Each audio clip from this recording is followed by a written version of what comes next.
struggles, and authentic divine love. They are the very pathways through which God's light shines. Join us for 10 nights of healing from the false choice between being spiritual or being human, and discovering what it means to live as complete human beings in service of divine purpose. This Muharram, we're exploring a return to our divine humanity as a foundation for Kamal, discovering that true spiritual excellence doesn't require us to ignore our human hearts, but to embrace them fully. Through the stories of Karbala and the example of our beloved Prophet, we're learning that our tears, struggles, and authentic emotions aren't obstacles to divine love. They are the very pathways through which God's light shines. Join us for 10 nights of healing from the false choice between being spiritual or being human, and discovering what it means to live as complete human beings in service of divine purpose. This Muharram, we're exploring a return to our divine humanity as a foundation for Kamal, discovering that true spiritual excellence doesn't require us to ignore our human hearts, but to embrace them fully. Through the stories of Karbala and the example of our beloved Prophet, we're learning that our tears, struggles, and authentic emotions aren't obstacles to divine love. They are the very pathways through which God's light shines. Join us for 10 nights of healing from the false choice between being spiritual or being human, and discovering what it means to live as complete human beings in service of divine purpose. This Muharram, we're exploring a return to our divine humanity as a foundation for Kamal, discovering that true spiritual excellence doesn't require us to ignore our human hearts, but to embrace them fully. Through the stories of Karbala and the example of our beloved Prophet, we're learning that our tears, struggles, and authentic emotions aren't obstacles to divine love. They are the very pathways through which God's light shines. Join us for 10 nights of healing from the false choice between being spiritual or being human, and discovering what it means to live as complete human beings in service of divine purpose. This Muharram, we're exploring a return to our divine humanity as a foundation for Kamal, discovering that true spiritual excellence doesn't require us to ignore our human hearts, but to embrace them fully. Through the stories of Karbala and the example of our beloved Prophet, we're learning that our tears, struggles, and authentic emotions aren't obstacles to divine love. They are the very pathways through which God's light shines. Join us for 10 nights of healing from the false choice between being spiritual or being human, and discovering what it means to live as complete human beings in service of divine purpose. This Muharram, we're exploring a return to our divine humanity as a foundation for Kamal, discovering that true spiritual excellence doesn't require us to ignore our human hearts, but to embrace them fully. Through the stories of Karbala and the example of our beloved Prophet, we're learning that our tears, struggles, and authentic emotions aren't obstacles to divine love. They are the very pathways through which God's light shines. Join us for 10 nights of healing from the false choice between being spiritual or being human, and discovering what it means to live.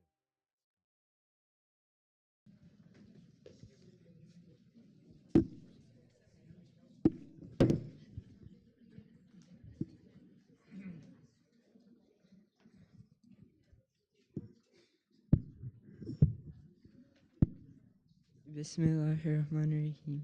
In the name of Allah, the most beneficent, the most merciful. ونريد أن نمن على الذين استضعفوا في الأرض ونجعلهم أئمة ونجعلهم الوارثين. But it was our will to favor those who were oppressed in the land, making them models of faith as well as successors.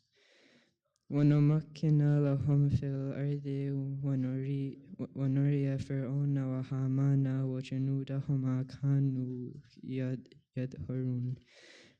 And to establish them in the land, and through them show Pharaoh, Haman, and their soldiers the fulfillment of what they feared.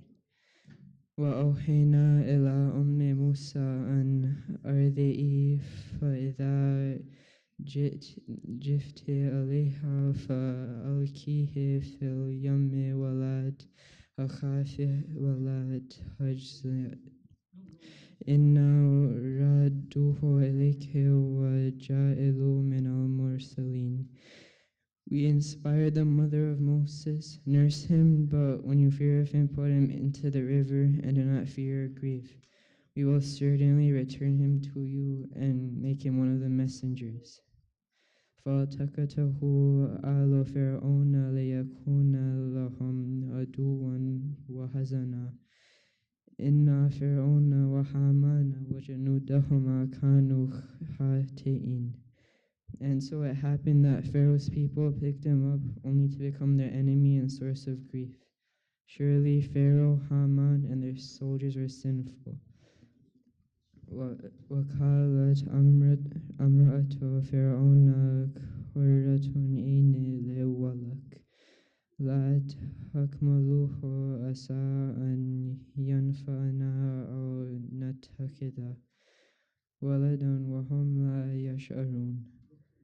Pharaoh's wife said to him, "This baby is a source of joy for me, and you do not kill him, because perhaps he'll be useful to us, and we may adopt him as a son."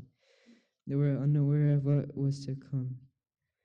وَأَصْبَحَ فَوَادُ أُمِّ مُوسَى فَارِغًا إِنْ كَادَتْ لَتُبْدِي بِهِ لولا أن ربطنا على قلبها لتكون من المؤمنين. And the heart of Moses' mother ached so bad that she almost gave away his identity. Had we not reassured her heart in order for her to have faith in Allah's promise?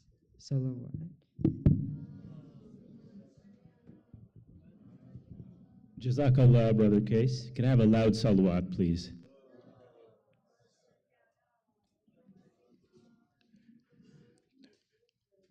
We'll now have a marshia by Sister Nazneen.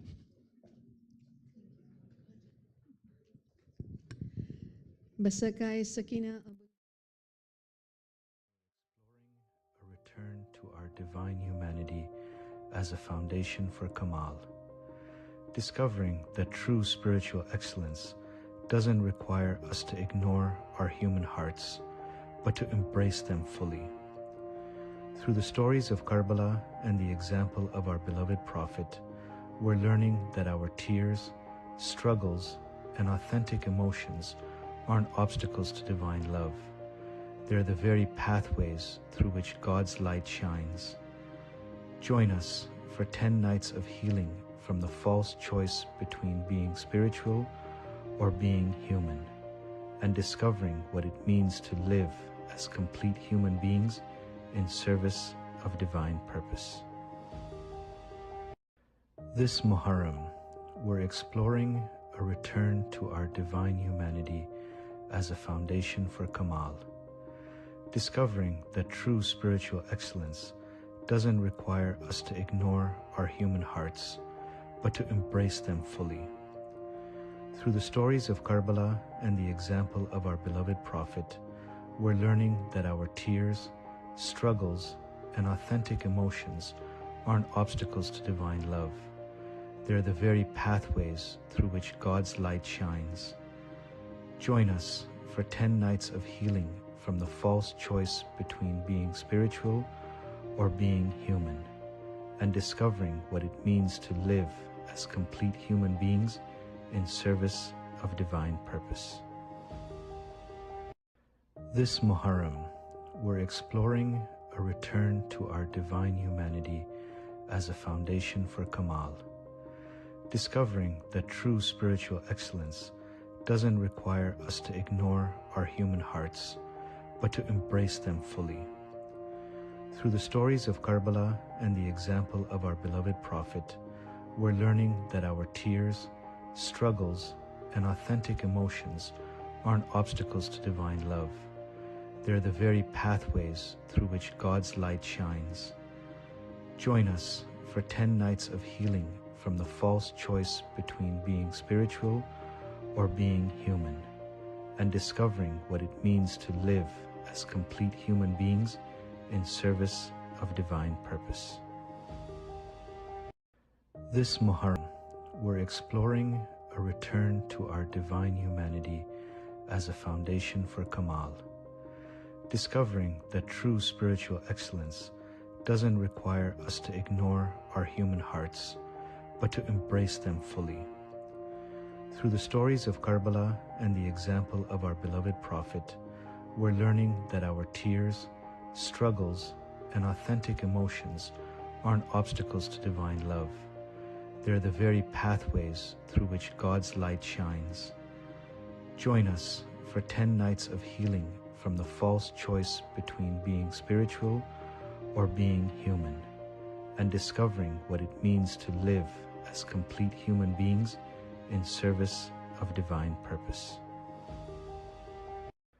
This Muharram, we're exploring a return to our divine humanity as a foundation for Kamal, discovering that true spiritual excellence doesn't require us to ignore our human hearts, but to embrace them fully. Through the stories of Karbala and the example of our beloved Prophet, we're learning that our tears, struggles, and authentic emotions aren't obstacles to divine love. They're the very pathways through which God's light shines. Join us for 10 nights of healing from the false choice between being spiritual or being human, and discovering what it means to live as complete human beings in service of divine purpose. This Muharram, we're exploring a return to our divine humanity as a foundation for Kamal, discovering that true spiritual excellence doesn't require us to ignore our human hearts, but to embrace them fully. Through the stories of Karbala and the example of our beloved Prophet, we're learning that our tears, struggles, and authentic emotions aren't obstacles to divine love. They're the very pathways through which God's light shines. Join us for 10 nights of healing from the false choice between being spiritual or being human, and discovering what it means to live as complete human beings in service of divine purpose. This Muharram, we're exploring a return to our divine humanity as a foundation for Kamal, discovering that true spiritual excellence doesn't require us to ignore our human hearts, but to embrace them fully. Through the stories of Karbala and the example of our beloved والشفع والوتر والليل إذا يسر هل في ذلك قسم لذي حجر ألم تر كيف فعل ربك بعاد إرم ذات العماد التي لم يخلق مثلها في البلاد وثمود الذين جابوا الصخر بالواد وفرعون ذي الأوتاد الذين طغوا في البلاد فأكثروا فيها الفساد فصب عليهم ربك سوط عذاب إن ربك لبالمرصاد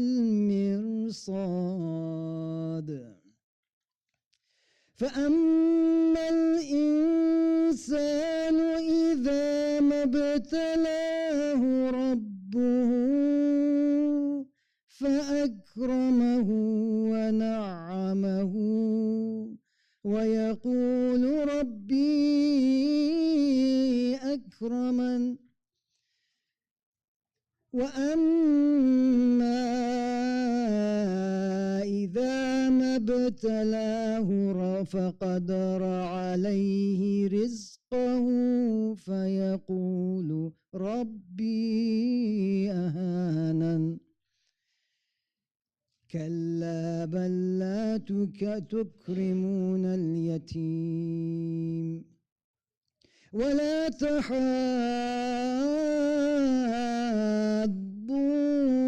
على طعام المسكين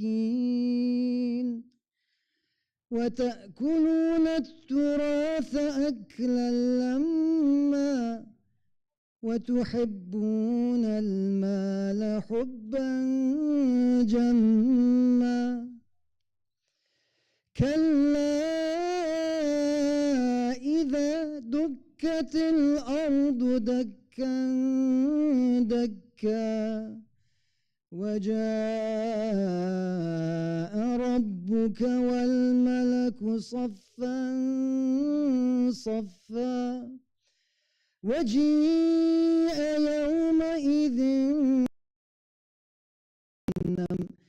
يومئذ يتذكر الإنسان وأنى له الذكرى يقول يا ليتني قدمت لحياتي فيومئذ لا يعذب عذابه أحد ولا يوثق وثاقه أحد يا أيتها النفس المطمئنة ارجعي إلى ربك راضية مرضية فادخلي في عبادي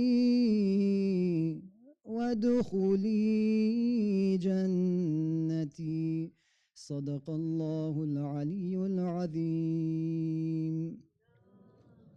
صل على محمد وآل محمد بسم الله الرحمن الرحيم By the break of dawn, by the 10 nights, by the even and the odd, by the passing night. Is this oath strong enough for a rational person?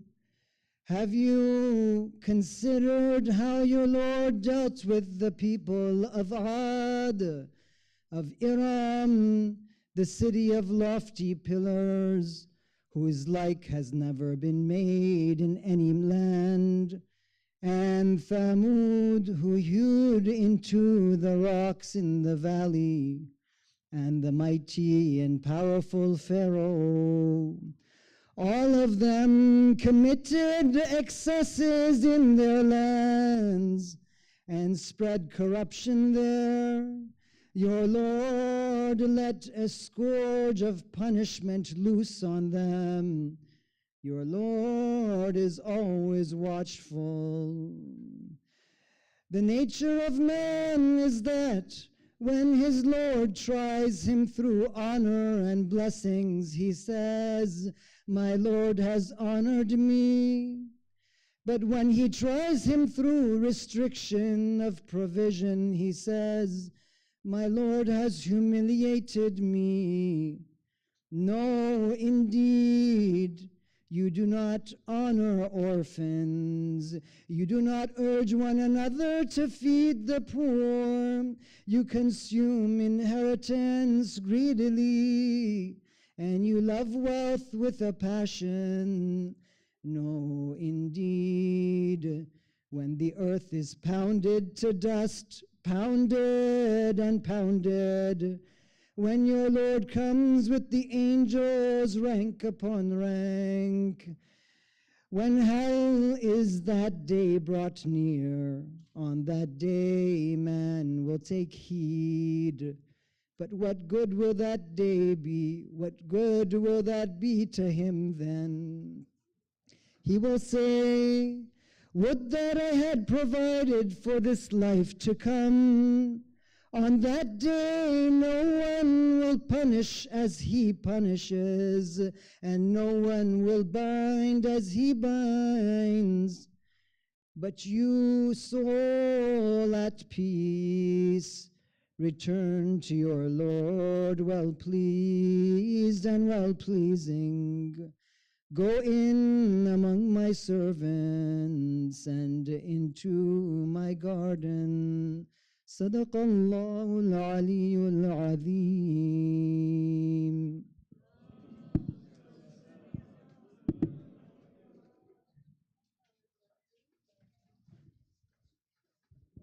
Jazakallah, Brother Sajid. That was a beautiful recitation.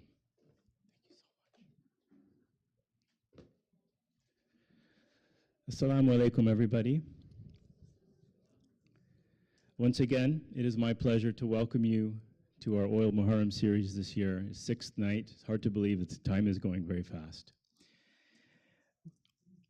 On behalf of the Oil Board, we thank you for your attendance so far. We look forward to providing high-quality lectures for the rest of the series. We recognize that it takes your time, your effort to come here, and thank you for choosing us. While we are privileged to gather here in Toronto, one of the most diverse cities in the world, we acknowledge that we are an unceded indigenous land, traditionally stewarded by the Haudenosaunee, the Huron-Wendat, and the Mississaugas of the Credit. As we embark on this time of Muharram, a time of remembrance and spiritual learning, let us also remember our collective responsibility towards reconciliation and stand in solidarity with all First Nations. Just a few announcements. Yesterday we had the fireside chat after the lecture, and it was really well received. We had about 45 kids that were with Sheikh for about 45 minutes. I want to take a moment to thank Seema Rizvi, Anar Ibrahim for organizing the event. It couldn't have happened without them, and especially the parents as well. Please give a loud salawat for them.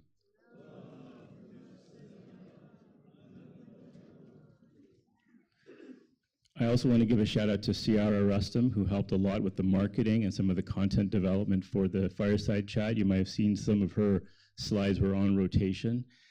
So thank you so much, Ciara, as well. You will also have noticed the extra table here that's with all the AV equipment here. We've actually been testing out the last few nights a live broadcast of our majlises, which really we haven't done formally. So we've been kind of testing that the last few nights, and alhamdulillah, it's gone pretty well. We're actually ready to roll it out just as part of our general service. So tonight, as you can see, it's actually available on our YouTube channel. We encourage you, if you have friends and family that are not here and that are interested in seeing what the lectures are about, they can certainly go online to our YouTube channel. We wouldn't mind you subscribing and definitely liking the videos. It definitely helps with our content creation, but we'd love to hear any feedback as well from how it goes. So, a big salawat for our entire team here as well.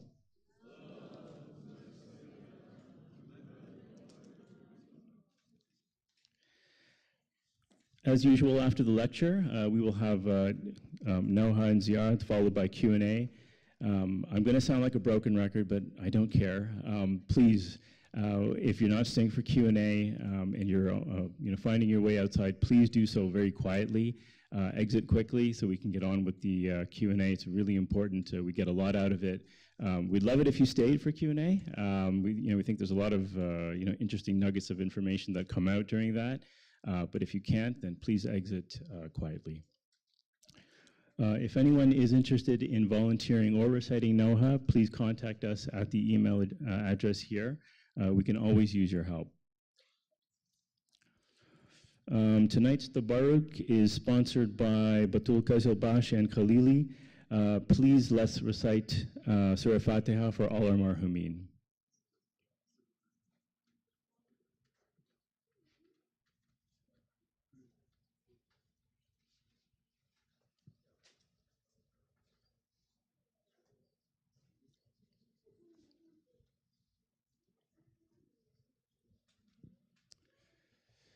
If you haven't already, please consider joining our oil WhatsApp group. I know I've actually seen a lot more people join in the last few days. It's a fantastic way of keeping in touch with us. We do broadcast out a lot of content on that channel. It's much more interesting versus the old email. So please, if you do get a chance, join up, and you'll get the information from all of us very quickly. Our Ashura Day program will be Sunday, July 6th, so this coming Sunday. Program beginning at 10 o'clock and will conclude with Salat and lunch. Amal will be recited by Brother Hussein Darcy. Once again, we do ask you to please register in advance. I think we have about 120 people so far that are registered. And if you do register, please ensure that you do attend. If you're unable to for whatever reason, please let us know a couple days in advance. It just helps with planning accordingly.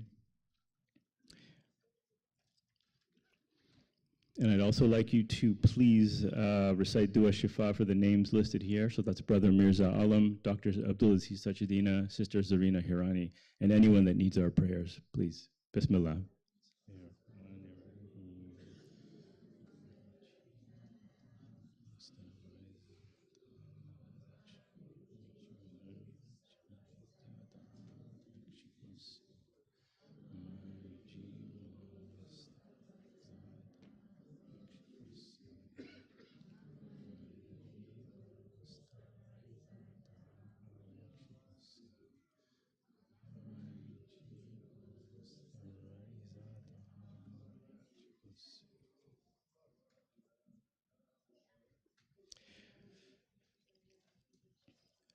Now we're going to have a youth presentation by Sister Samia Rustam.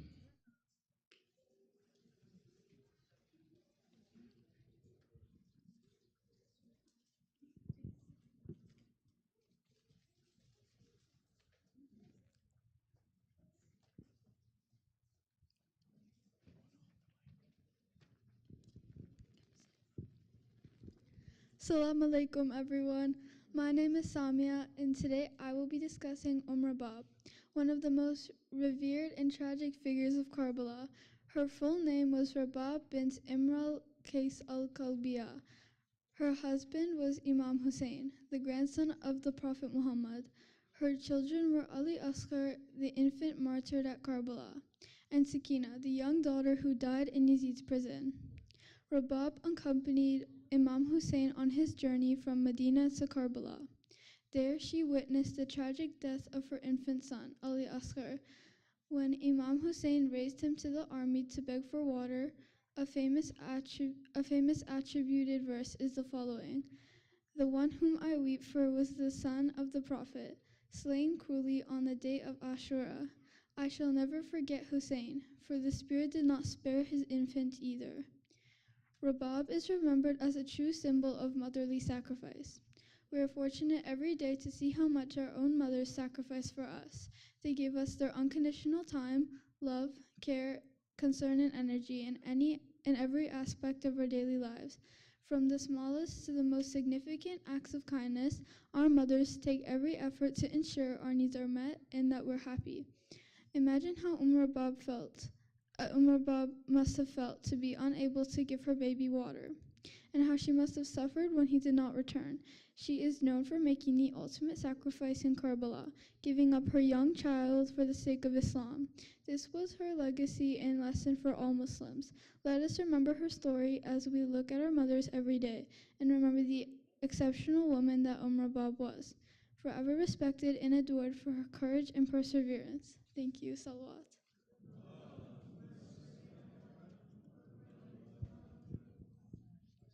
Can I have one more salawat, please?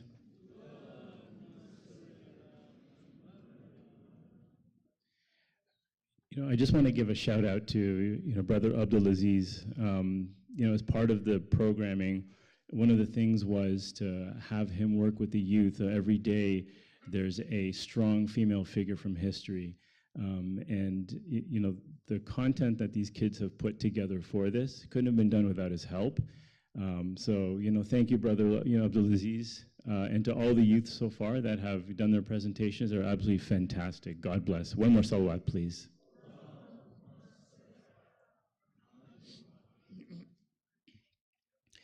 It's now my privilege to introduce one more time our guest speaker, Sheikh Mohamed Yasin Devji. Raised in Toronto, Sheikh Mohamed Yasin migrated to the holy city of Qum in 2006 to pursue Islamic studies in the Hawza. In 2010, he took a 2-year leave to study the Arabic language in the Sayyida Zainab district of Damascus. In 2012, he returned to Qum to continue his seminary studies, where he obtained a BA in Islamic philosophy and mysticism. He continued studying Islamic philosophy, mysticism, jurisprudence, and the principles of jurisprudence to the advanced level. He is also a registered psychotherapist. Please recite a loud salawat and welcome Sheikh back to the stage.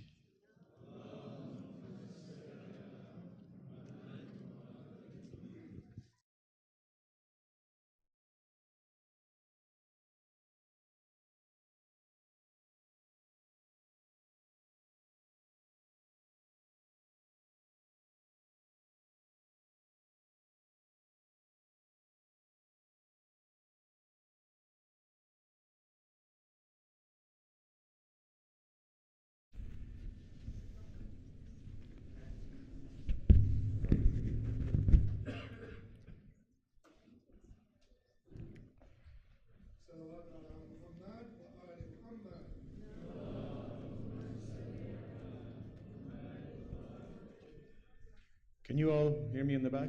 Yeah. Can I trouble you for a glass of water, please? Sorry. No.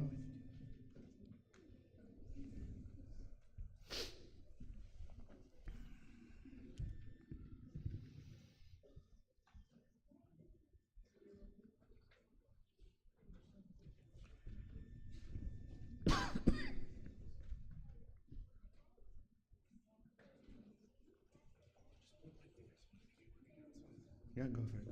If I could ask everybody to please come up forward, we still have a few people that are going to be coming in the back. If you could please, fill in the gaps as much as you can, it would be really helpful.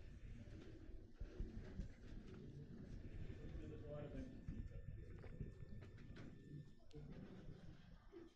Salawat, please.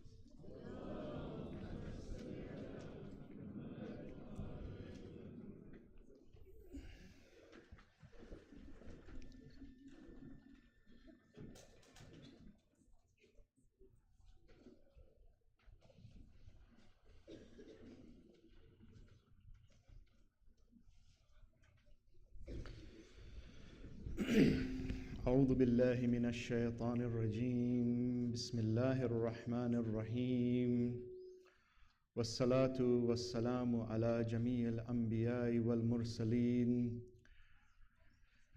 لا سيما خاتمهم وأفضلهم محمد مصطفى صلى الله عليه وآله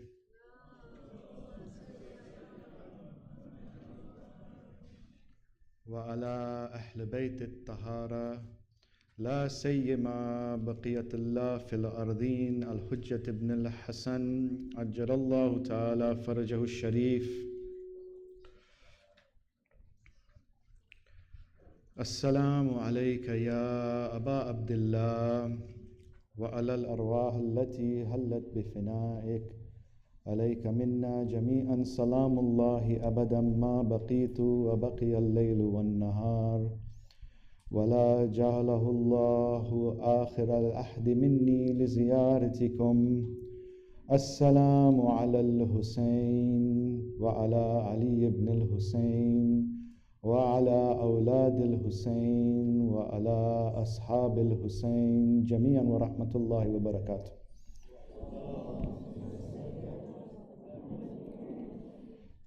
أما بعد فقد قال الله سبحانه وتعالى في كتابه المجيد وقوله الحق لقد خلقنا الإنسان في أحسن التقويم ثم رددناه أسفل السافلين آمنا بالله صدق الله العلي العظيم.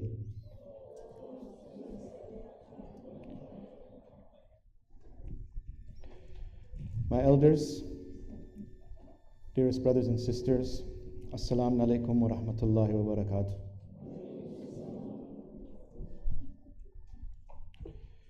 Before we begin with tonight's dedication, I just want to echo Brother Jabir's gratitude and thanks to the parents and the children who I had the privilege of sitting with last night.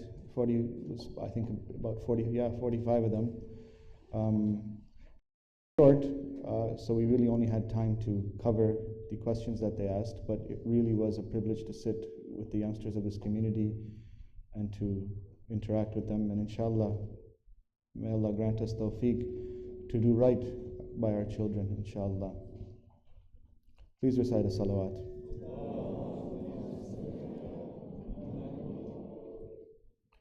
Tonight's lecture is dedicated to the people who suffer in silence, to the people who find themselves in isolation. Not just the people who suffer in silence and find themselves in isolation from a physical standpoint, but even people who suffer in silence and are isolated, even in the crowd. The pain of isolation and the pain of loneliness is a deep one. It's a pain that doesn't go away. It perpetuates, and it's a very, very deep one. So tonight, to all those people, and you know who you are, who suffer in silence and who are in isolation, suffering from loneliness, tonight's lecture is dedicated to you with a special prayer to Allah subhanahu wa ta'ala to grant you relief in your suffering. Please recite salawat.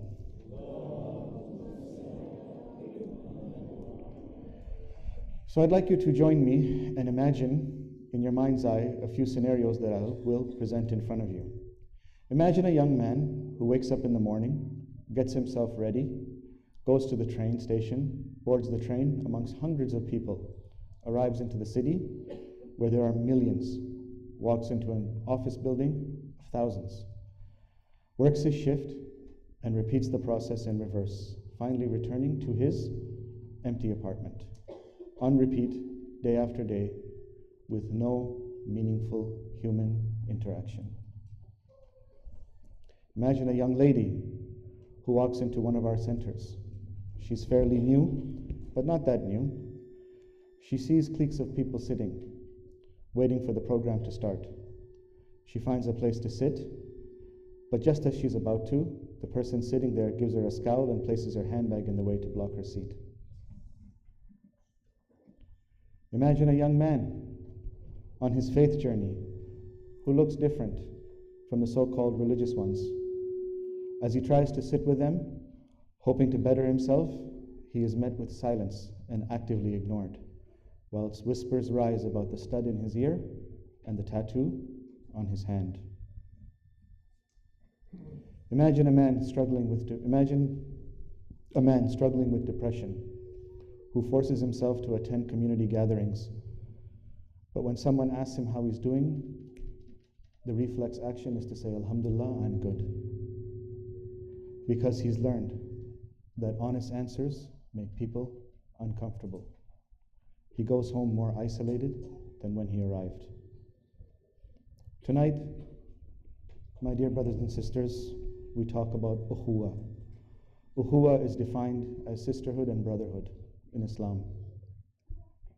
After those images I just shared, I know some of you might be thinking, here we go again about a talk about unity while I'm sitting here feeling completely alone.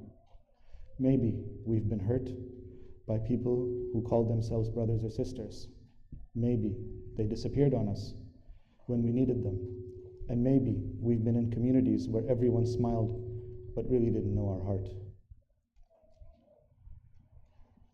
Tonight, we'll learn that the strongest bonds aren't built on having the same backgrounds, but on recognizing that each and every one of us carry Allah's light within us. By the end of this night, it is my hope that we'll understand that our need for real connection isn't weakness. It is our souls calling us home to the family that Allah always wanted us to have. Please recite a salawat.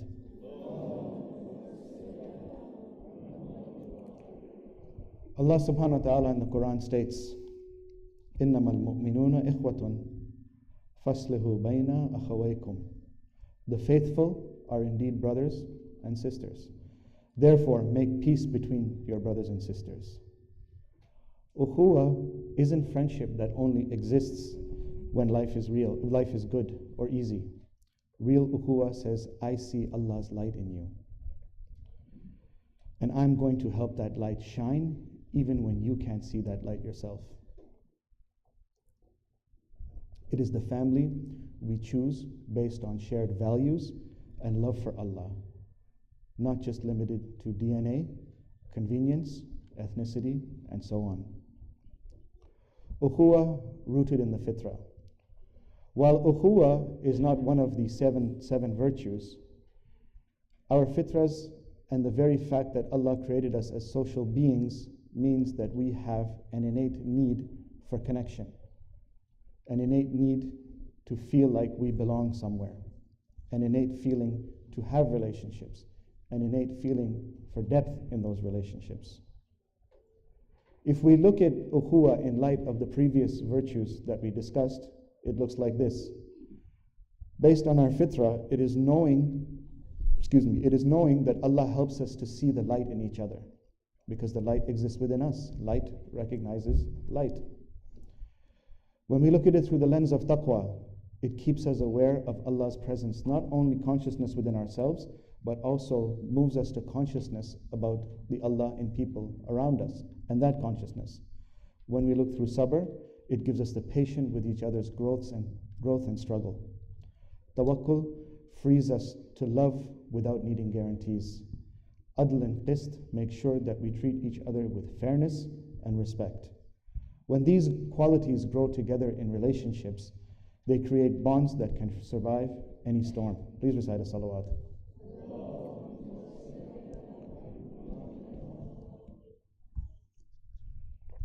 Going back, and I keep repeating this and I will keep repeating this, these virtues that we are looking at are vast and very in-depth.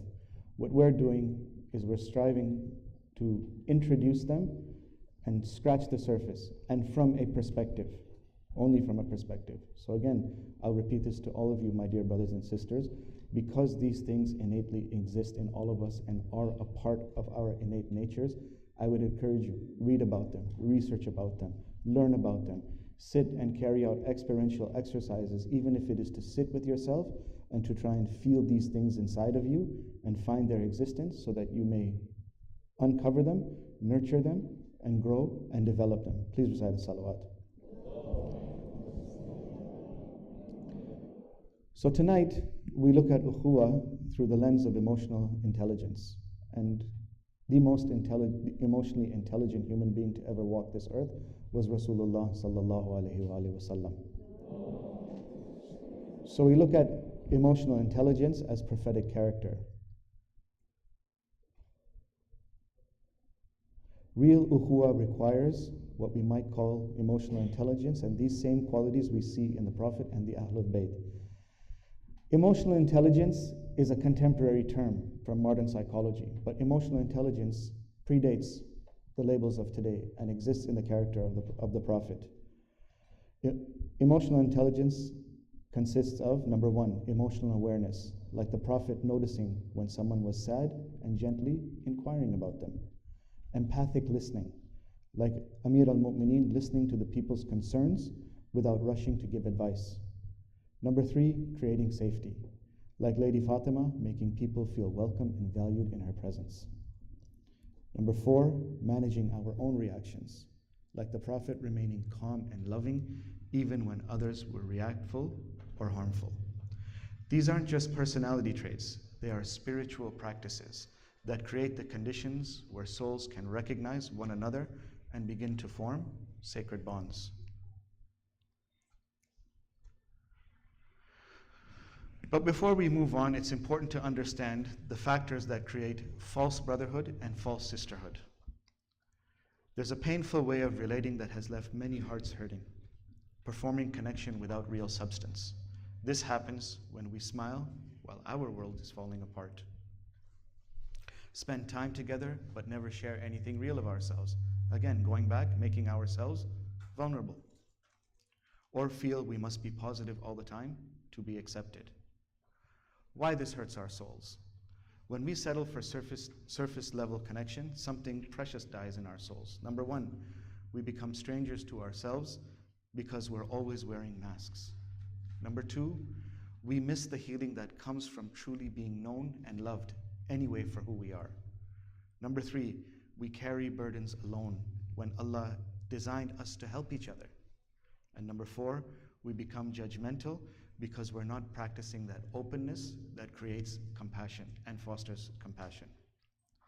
The emotional skills we're missing out on. Part of why our communities struggle with real connection is that we've lost touch with emotional intelligence that our faith actually teaches us. How? Number 1, we don't know how to create emotional safety for others to be vulnerable. Number 2, we react defensively instead of listening with genuine curiosity. Number 3, we judge people's spiritual state based on their emotional struggles. We judge people's spiritual states based on their emotional struggles. Number 4, we avoid difficult conversations instead of learning to navigate conflict with love. And number 5, we mistake politeness for kindness and performance for authenticity. Again, I'll repeat this one because this one really resonates with me. We mistake politeness for kindness and performance for authenticity. These aren't personality flaws. They're spiritual skills we haven't been taught, even though they are modeled perfectly in our sacred figures. The trap of spiritual isolation. Some hearts hurt by fake community pull back into isolation, telling themselves, I only need Allah. Or people always disappoint. Or even worse, they leave the faith, they leave the religion. But this isolation isn't spiritual strength. It is self-protection that cuts us off from one of Allah's most beautiful gifts. The path to real Ukhuwwah. Real Ukhuwwah grows when we have the courage to be ourselves, the bravery to show up as we really are, our own authentic selves, and the wisdom to make it safe for others to do the same. It's not about finding perfect people, but about becoming people who can imperfectly be loved and imperfectly be loved in love and imperfectly be loved in return. Please recite a salawat.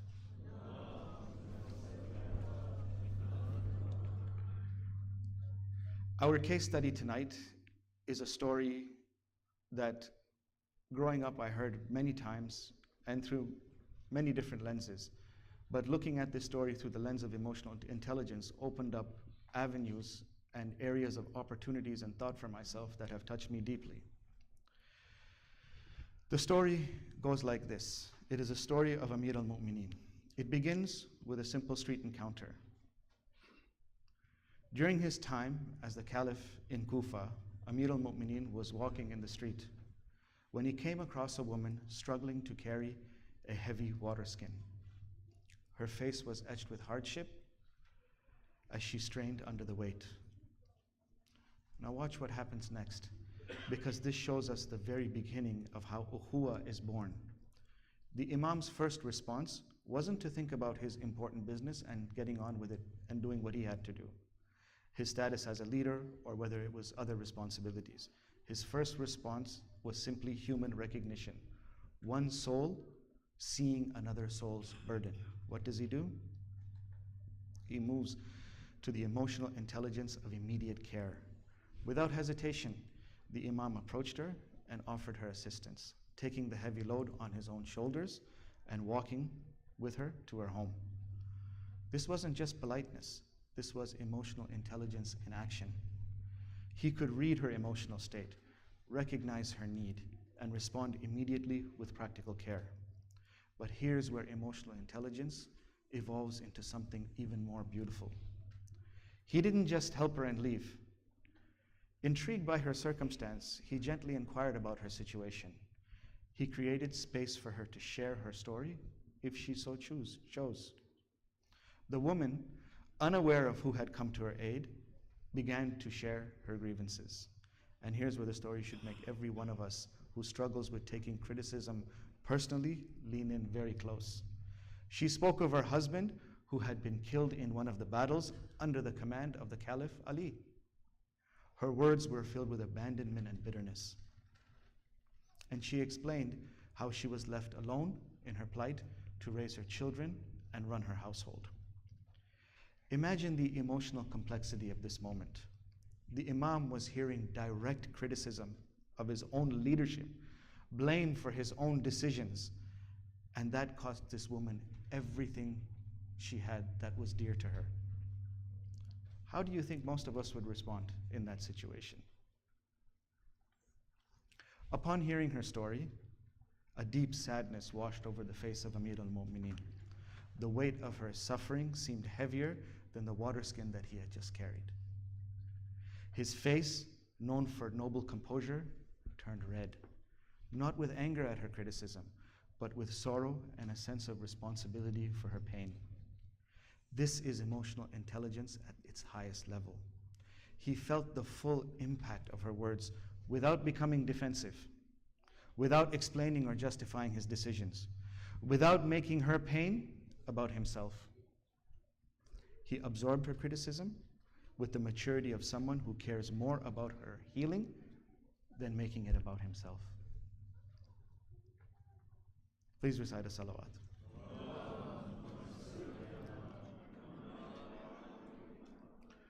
The following morning, filled with concern for the widow, Amir al-Mu'mineen gathered a basket of food, flour, dates, and provisions. But notice, he didn't send a servant, he didn't send a representative. This is the Khalifatul Muslimin of the time. He could have had anyone do it. He didn't send anybody, he didn't delegate that responsibility. He himself took these provisions to her house himself. When he arrived and knocked the door, announcing that he was the one who had helped her the previous day, she allowed him to enter. Then came a question that should transform how we think about serving others. The Imam asked if she would permit him to either bake bread or play with the children.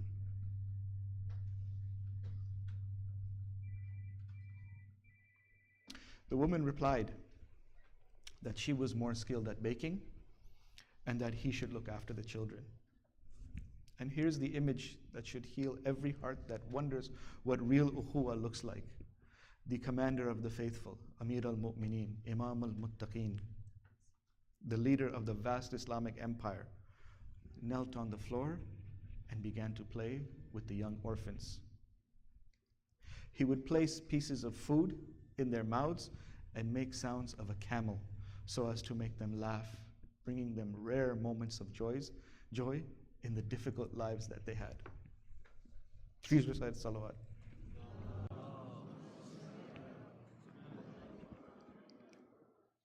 Not just helping with their practical needs, but caring for their emotional and spiritual well-being too. As this beautiful scene unfolded, a neighbor who recognized Amir al-Mu'mineen entered the house and exclaimed in astonishment to the lady, "Do you know who this is? Do you know who is knelt on their knees helping your kids and playing with them? This is the Khalifa of the Muslims." The widow, realizing she had been complaining to the caliph about himself to his face, was overcome with shame and began apologizing profusely. But watch the Imam's response, because this teaches us the ultimate secret of building ukhuwah, even with those who have hurt us. Imam Ali, in his characteristic magnanimity, comforted her and said, "It is I who should be ashamed in front of you, for I would be before you, for I have been remiss in my duty to you." Please recite a salawat.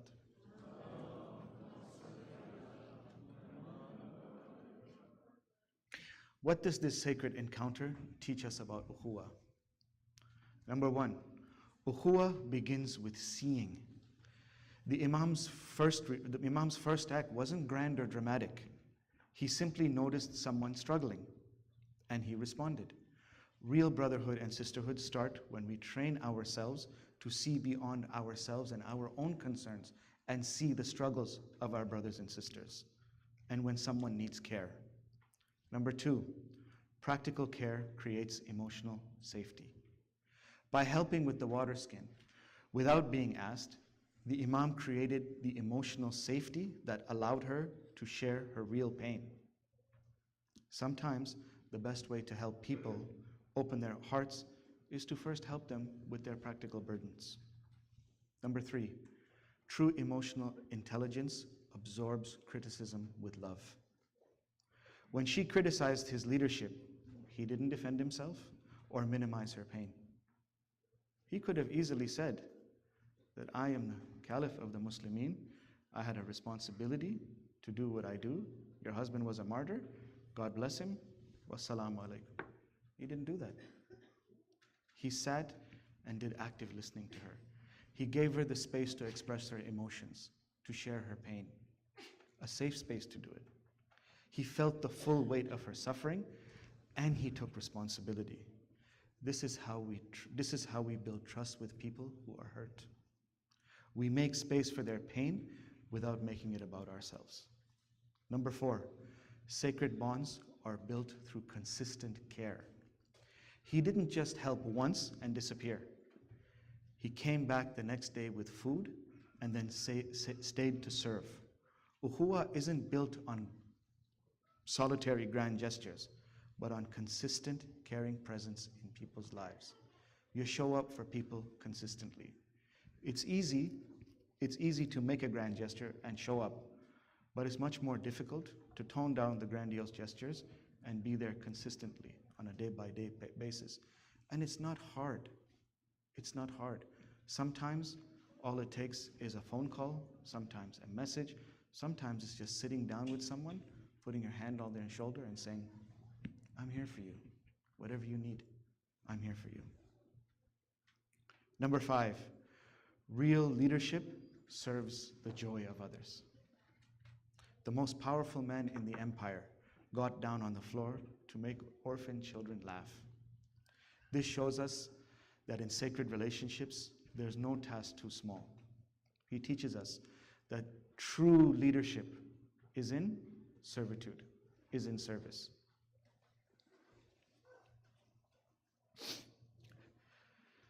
There's no task too small, no care too humble when it comes to helping heal someone else's heart. And number six, humility creates unbreakable bonds. When the truth revealed itself, instead of accepting her apologies, he took responsibility. He took it upon himself. Took responsibility for not caring for her better, for not being aware of her plight, for owning the fact that he was unaware of what she was going through. This kind of humility and taking responsibility rather than blame creates bonds that can never be broken. Please recite a salawat.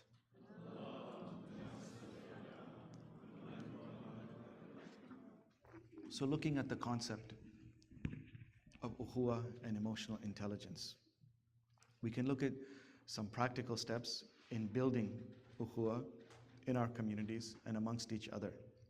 Number one, develop emotional awareness. My brothers and sisters, develop emotional awareness. This means, there's two parts to this, and I also will keep repeating this. We have to learn about our own emotions. We have to learn what's going on with ourselves. And yes, go for therapy if you don't know how to do it on your own before someone asks, right? Like the Imam who immediately noticed the widow's struggle, he was intuitive, he was attuned, and he saw. Practice scanning your environment for people who may be carrying burdens, and that's not always easy. I also will say that's always not easy because some suffering, as I mentioned earlier, happens in silence. But the more we become in touch with ourselves, I guarantee you, our intuitions will rise, and even through our intuitions, we'll be able to sense, even on a level, when someone is struggling.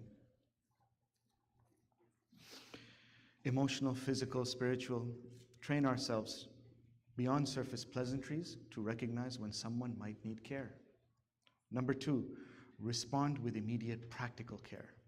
When we notice someone struggling, we shouldn't wait for them to ask for help. Like the Imam, taking the water skin without being asked, offer concrete assistance. Of course, this doesn't mean we just go and take it. No, we give the choice to the person. We offer ourselves in help. We offer ourselves in service. And if the person would like to take our help, then we happily offer that help.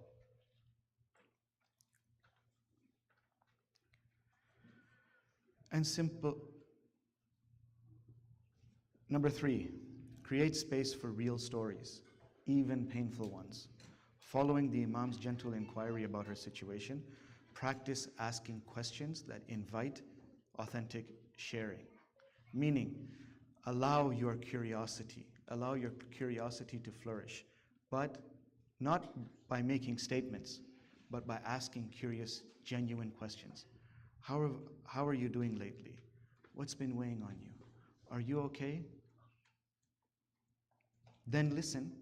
Then the most important part, taking the time to listen without trying to fix, without trying to advise. Just listen.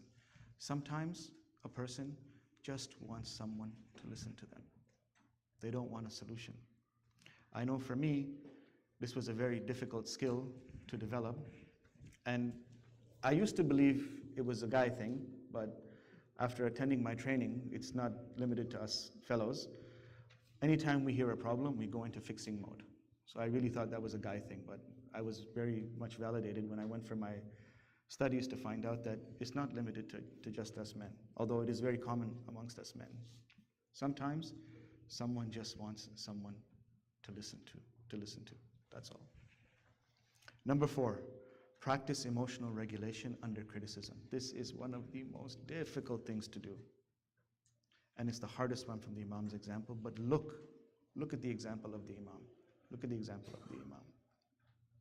When someone shares pain that involves or criticizes you, directly or indirectly, practice absorbing their hurt without becoming defensive. Ask yourself, what is their heart trying to tell me about their experience? What is it that is causing them that pain? Why are they feeling that pain? As opposed to making it about yourself. Number 5, follow up with consistent care. Real ukhuwwah isn't built on one-time gestures. Like the Imam returning the next day with food and his presence, practice ongoing care for people's well-being. Check in on people that you've helped, remember their struggles, and ask how they're doing. I realize we live in a world where things are very busy, and it's not possible to check up on people every day. But put aside some time to check in on people, check in on your family, check in on your friends. If a season goes by, for example, when you're attending the center or somewhere, and you don't see that person during that time, take a moment to just reach out and ask, I haven't seen you in a while. I hope everything's okay. As opposed to the standard, when you do see them, oh, look who's here today. Oh, the moon came out. None of that. None of that. Be nice. Number 6, serve others joy, not just their needs. The image of the Imam making camel sounds to make orphan children laugh teaches us that ukhuwwah includes bringing lightness and joy to people's lives. Make them laugh. Not just helping them with their problems, but help them to become light. Asking, how can I help this person? Ask yourself, we help this person feel lighter today? How can we bring a smile to their face? How can we uplift them? Number 7, choose humility over being right. Choose humility over being right. Again, a very difficult one. When our egos get affected, when we are attacked and our egos get affected, it's very, very easy for the reflex to kick in and to want to be right. But I always say, in these moments, we have a choice. The choice is we either do the right thing or we try to be right. Doing the right thing and trying to be right in these situations look very different from one another. When misunderstandings are revealed or when someone apologizes to you, practice the Imam's response. Take responsibility for how you could have loved them rather than only accepting their apologies. This creates bonds that can survive any storm. Number 8, look for sacred opportunities in ordinary moments. The Imam's encounter started as a simple street interaction and intersection. Practice seeing ordinary moments, helping someone carry groceries, listening to a colleague's stresses, comforting a child as opportunities to build the kinds of sacred bonds that transform our communities.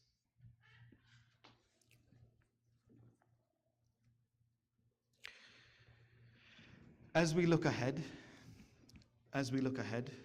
to the nights coming up, having discovered how Ukhuwwah grows from that simple practice of noticing other struggles and responding with emotional intelligence and practical care, our next beautiful step tomorrow night will be that of ihsan, excellence.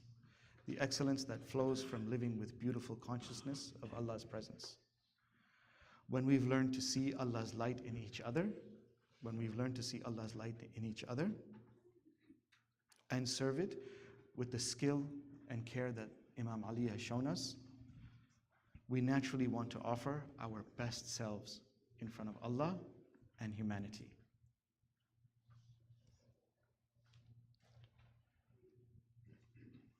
When we've experienced what it truly feels like to care for someone or someone else's well-being, to see their struggle, to absorb their pain, and serve their joy in the way the Imam served the widow and her children, excellence stops being about performance and becomes about love.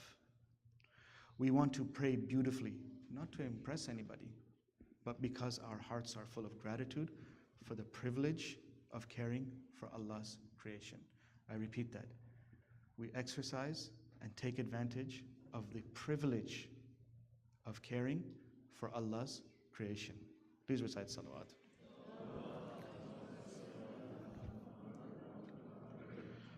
Tonight, we have learned that Ukhuwwah isn't about perfect people coming together. And I want to talk about this point before we move to our eulogy. The best of relationships, the best brotherhood, and the best sisterhood comes by putting God in the equation, putting God as that third person or that third entity. But this is often misunderstood by us. Why? Because we conflate religiosity or perceived religiosity for God being in the equation. What do I mean by that? It means that me, who has a perceived sense of religiosity, will only move towards those who I feel share that perceived religiosity and only be around them. Anybody who I feel in my pride is under my perceived sense of religiosity, I don't want to have nothing to do with. Or, conversely, my status within a society, my perceived status within a society. If I feel that I have that status, then I want to be around people who are in line with my perceived status of myself, while looking at others who are not at my perceived level or status and seeing them below me. The idea here, brothers and sisters, is to see the God in everyone. To see the God in the one who you feel is not aligning with your perceived sense of religiosity. to align with the one who is not aligning with your perceived sense of status. When someone comes to me, we hear this statement a lot, especially in our communities around election time. Oh, we want to band with like-minded people. That's just code for we want to be with people like us that we're comfortable with. I'm calling it out for what it is. I don't want like-minded people. I don't want like-minded people. I want God-minded people. And God-minded people means that people who are aware of the existence of God. Because what enriches our relationships is to sit with people who are not like us, but realize that this is a creation of Allah subhanahu wa ta'ala in all their perfection, irrespective of how you might find them, irrespective of whether you share beliefs with each other. So far as the values align, and generally speaking, our values do align. Our values are godly. But just by virtue of the fact that this is a creation of God, that this person is carrying God's light, should attract us to want to talk to one another, to get to know one another, and to enrich our relationships. This issue of birds of one feather flocking together doesn't work in Islam, my brothers and sisters. Doesn't work. Provided that one feather, the birds of one feather, is God. And God is the common denominator in all of this. Please recite a salawat.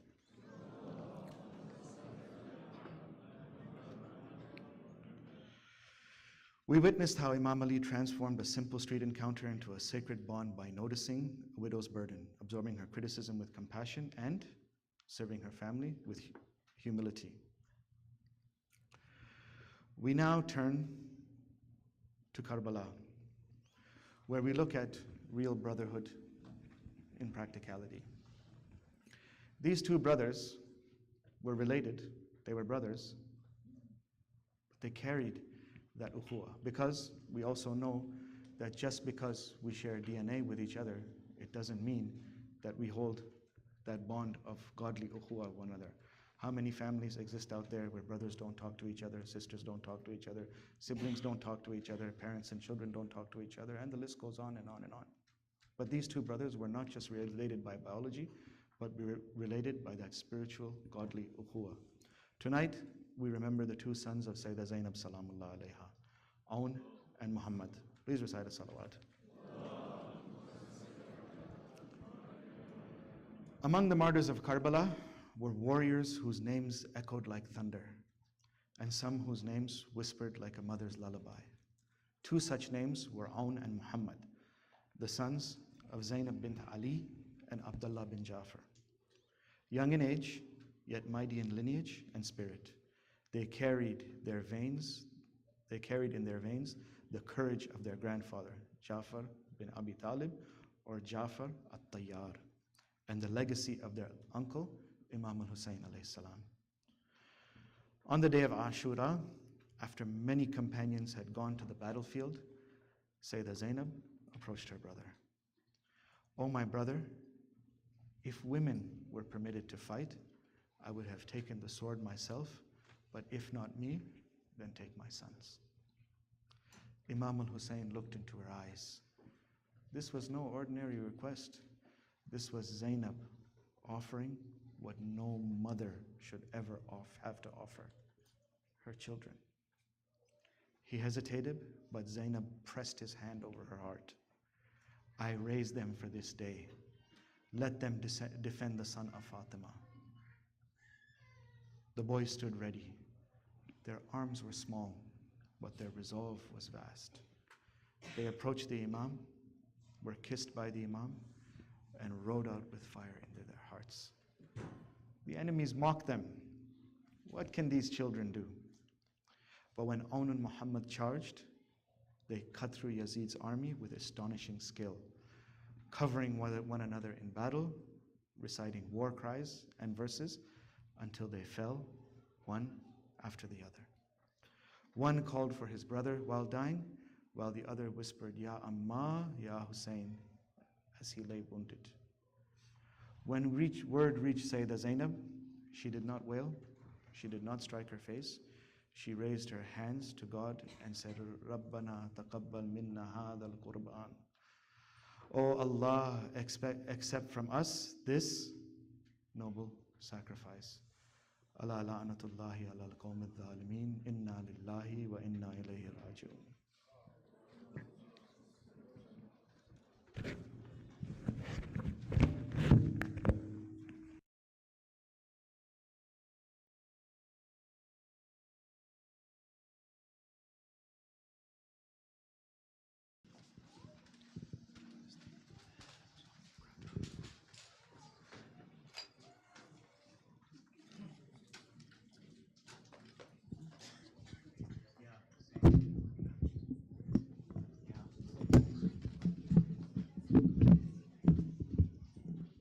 Ya Hussein, Ya Hussein, Ya Hussein. خون ہے ناحق بہا کربو بلا، وہ خون امام، خون پاک، خون مصطفیٰ. روز قیامت پہ تو رہے ناگواہ، اے کربلا اے نینوا بر. کربلا اے کربلا اے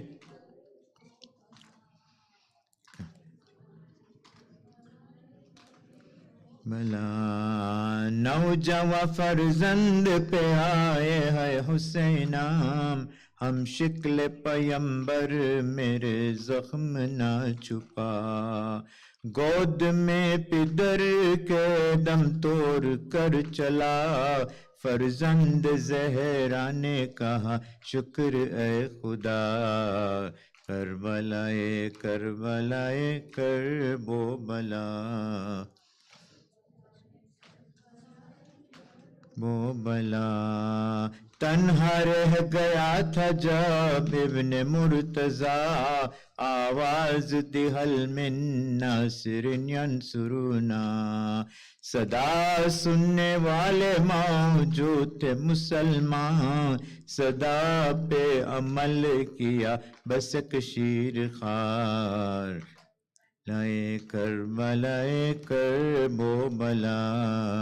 کربلا بو بلا.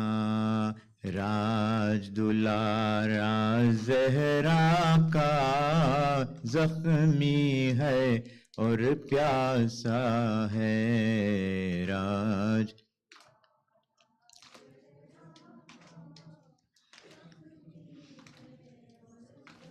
سا ہے. راہ خدا میں جلدی کی، آگے جانے والوں نے صبح کے ساتھ ہی چھوٹ گئے. شام ہوئی اب تنہائی، راج دلارا زخمی ہے. اکبر قاسم کوئی نہیں، آس بندے تو کس بندے. دریا چھیننے والا بھی دریا چھین کے سوتا ہے. راج دلارا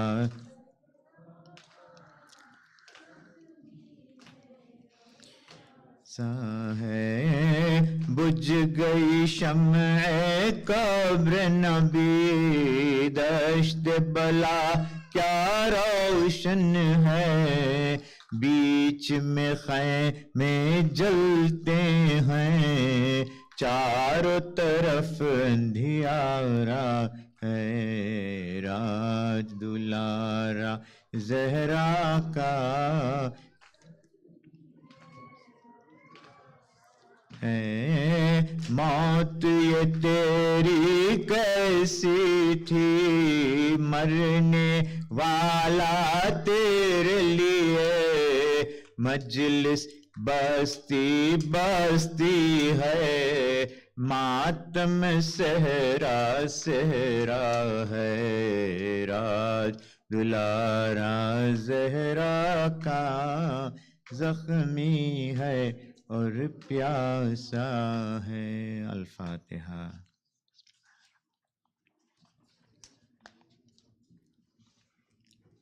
زیارت. السلام عليك يا مولاي يا أبا عبد الله. السلام عليك وعلى جدك وأبيك وعلى أمك وأخيك وعلى 9 المعصومين من ذريتك وبنيك. السلام على الحسين وعلى علي بن الحسين وعلى أولاد الحسين وعلى أصحاب الحسين جميعا ورحمة الله وبركاته. السلام عليك يا شمس الشموس وأنيس النفوس أيها المدفون بأرض توس الرضا المرتضى الراضي بالقدر والقضاء مولانا علي بن موسى الرضا. السلام عليك وعلى آبائك الطاهرين وعلى أبنائك المعصومين ورحمة الله وبركاته. السلام عليك يا ابن الحسن مولانا يا صاحب العصر والزمان. السلام عليك يا خليفة الرحمن. السلام عليك يا كعبة. السلام عليك يا كعبة الإيمان. السلام عليك يا إمام الإنس والجان. السلام عليكم يا أهل بيت النبوة جميعا ورحمة الله وبركاته.